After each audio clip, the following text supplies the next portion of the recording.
Ahojte všetci doma. Konečne som sa dostal na toto úžasné miesto, ktoré sa volá Lauluvelek. V každom prípade každý rok sa tu koná, nie každých how it is like every 5.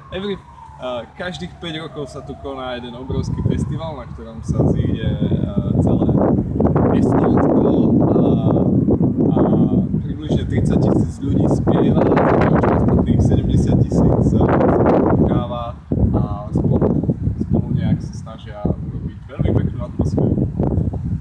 A čo som ešte dnes povedal, mám to, som vlastne zabudol.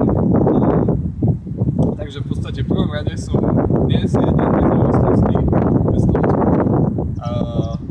a je štátny sviatok samozrejme a v podstate môžem povedať, že som aj oblečený v štátnej vlajke Estónska, pretože je vlastne modrá, čierna a biela a pozdravujem Juraja, ďakujem Juraj za túto vetrovku. Mal som ešte dnes aj úžasný obed na stanici a môžem povedať, že som aj ochutnal skutočne miestne jedlo a stálo, poviem to takto 2,40, ale fakt bolo to jedno z tých najlepších jedál, ktoré som tu mal.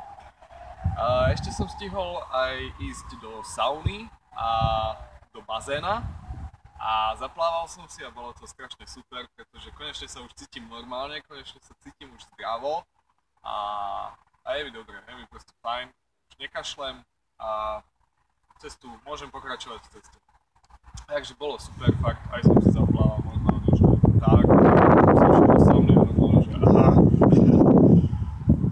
A čo ešte? Ešte tu majú aj múzeum lodí a majú tam vnútri aj nemeckú ponorku, bohužiaľ, keďže je dnes štátny sviatok, tak som tam nemohol ísť a namiesto toho som šiel sem. A pozdravujem všetkých, ktorí hovoria, že nič nepočuli, dúfam, že teraz ste počuli, pretože momentálne je tu ticho, ale každých 5 rokov, keď tu prídete, budete počuť asi 100 000 ľudí. Čaute. Let's see.